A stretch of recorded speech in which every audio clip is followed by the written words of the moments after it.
Hello, it is I, Dr. Brian Lorgon 111, and welcome back to Knytt Underground. This is going to be a bit of a talky episode. There's definitely one more thing I want to do in Chapter 3 today, and so we will get to that. But I made a list of notes of different things that I wanted to talk about, and so I think I'll just kind of talk about them here in this section. For one, I think it was kind of alluded in my playthrough that Dora and Rob from Chapter 2 had a relationship at one point. I've been watching a couple other people play through this game, and one of them used Celia rather than Dora in a conversation. And you'll remember in Chapter 2, Rob at one point said his middle name is Party, but he doesn't actually like parties, and he went to his girlfriend's birthday party once and ended up uh, uh, ticking off one of her friends or whatever, and it went really badly. It turns out that there's some speech from Celia at some point where she talks about the time that Dora brought Rob along to a party and Rob did something to offend her, and she like cursed him out or something, and so we get kind of more of the backstory there. And I am enjoying people who have made different choices than I did in terms of choosing which fairy to have speaking, just to see some of the different bits of dialogue. Overall, like the writing, I liked in general kind of like the story beats and the types of things they tried to discuss, even if some of it was kind of like uncomfortable and candid and with flawed writing or characters or different things. I obviously didn't like the fact that Celia curses all the time, which I tried to work around as best that I could. And if I had known that before I played the game, I might have actually not played it, but I'm glad I didn't know it beforehand because I enjoyed the game overall, even though I really did enjoy the curses and the writing. Um, yeah, but in any case, um, I watched a couple other people because I was hoping to get a hint about one of the items that I hadn't found.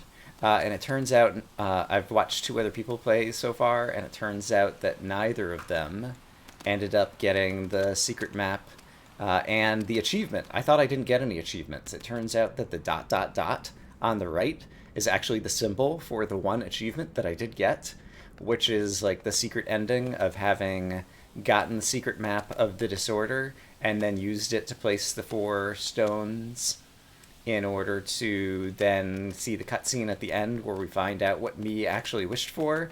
And she wished for being able to make a tastier sandwich or whatever to like show up her siblings. Because people like their sandwiches better than hers or something, which is kind of ridiculous. But I did get an achievement. I've seen a few people get a few other achievements, and it turns out, speaking of achievements, like they're scattered all over the place. Like I have no intention of getting them, but for example, in the credits, I'm not going to go through all the credits again right now. But there's an achievement in the credits. If you go into the credits, like I just walk through them. But you might notice up on the screen, there's like an upper route where you can like climb up across a bunch of things. And it turns out if you walk through the credits without touching the floor, just by always taking the ceiling route, you can get an achievement, which is interesting. But yeah, in a lot of the bonus content areas, like I've seen some more of it. There's like secrets hidden in Chapter 1 and Chapter 2 that I missed as well. Um, yeah, that just lead to like little side adventures that last like 1 or 2 minutes, and I'm not interested in doing all that stuff for the achievements. Um, but I wanted to go ahead and call it out. Um, Overall, though, like the platforming in this game was very good, both with using Bob the Ball and with using the different power ups for the sprite, along with climbing the different colored uh, flowery explosion light thingies that give me different powers. But the map I think was one of the strongest things. Like just the sense of exploration. It was this gigantic world where there was something on every screen. We eventually filled it out and got to every screen. But I want to talk about kind of like the in-game mini-map as well.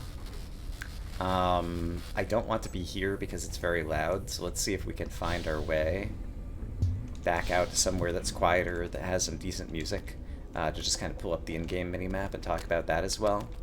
Um, but yeah, the map, not only for this game's in-game mini-map, which was done very well, as I'm going to discuss in a moment, but also for the um, opportunity for me to make my own kind of mapping screenshot software, because there's more I want to do with that. Um, I've been thinking about it a lot and thinking about what it would be like to uh, put together maps of some other Metroidvania style games that I've played. And this game had one great advantage that made the task much easier, which is each screen is self contained. There's no scrolling when you're on a screen. Most games have larger quote unquote screens that scroll up and down or left and right as the player moves. And so you'd have to have multiple screenshots that you take and stitch together. I would like to work on a screenshot stitching tool where I could take like a bunch of screenshots on one giant screen of a game like Environmental Station Alpha or something, and then have it automatically stitch them together. And then also, most games have a HUD, a heads-up display. This game just has, like, you can pull up your inventory, or you can pull up the mini-map. But there's nothing else obscuring the screen. Most other games have a HUD, and so when you do stitching together, you'd also ideally want to remove the HUD, and you can try to do some clever things with figuring out which portions are in some screenshots but not others, just to capture the background. And so I've been reading some on like math and algorithms to do that kind of stuff, and so I think I'm going to do some programming along those lines on my own, just because it's something I'm curious about doing. And would probably be fun. Oh, and hey, we're in somewhere with some decent-ish music, I suppose. Why can I not go to the right here? Oh, because I got caught on a little edge. Ha! Once again, I'm recording in the morning, and the sun's coming in. It's kind of bright. This map. The in-game minimap. I made my own screenshot minimap, but honestly, the in-game minimap is very good. I like the way it was designed in this game. It shows you where you've been. It shows you where the save spots are. It shows you where the disorder parts are. It shows you where the Bells of Fate are. It shows you where quests are with Q. It shows you where people you haven't talked to are with question mark. It shows you where items are with I.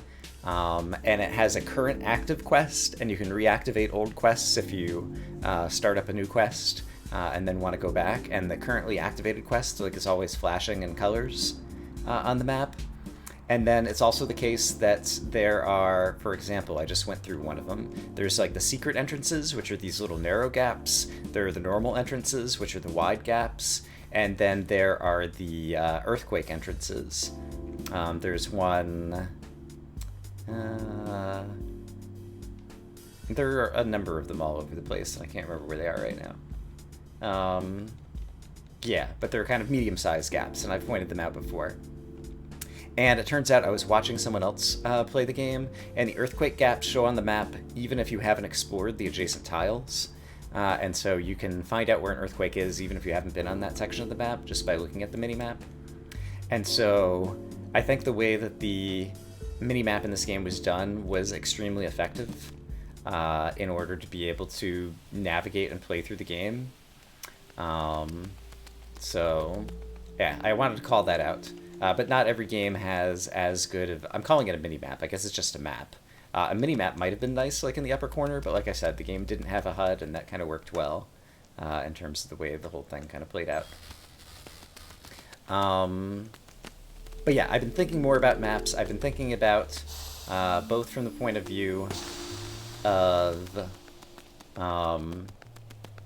dealing with scrolling and stuff like that, and there's also, like, we're going to see some over here in the darkness at some point. Kind of like Halo of Light, where even if I am on a single screen that doesn't have scrolling, like, I can only see the borders of this place when my light halo is around here, so I might need multiple screenshots of this screen to be able to kind of paint out its boundaries. So even just having me standing in a number of different places and then combining all the screenshots in order to discern what the outline of this particular room looks like would be a challenging thing to do. And then there's, moving things in the background. There's smoke flying around. There's little, characters, little bugs who crawl around on the floor and do different things, and the fairies flying around. And so trying to, filter out those bits of the images and just kind of capture the background would be an interesting kind of, computing kind of task that I would like to do.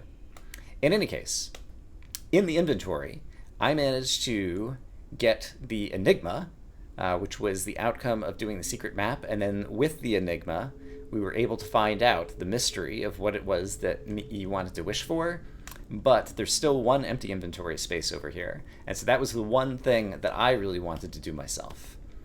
And so I ended up reading just like on the internet, like guides and different things about this game, because the people I watched didn't find it, and I would have had trouble finding it myself. But there's a secret right here that brings us down into a secret room, and you may recognize these things that just opened up the door. It is the puzzle pieces at the very right. If you get all 4 puzzle pieces, it unlocks a door right down here in this secret room that was off the bottom of the map, just like the figure space was off the bottom of the map.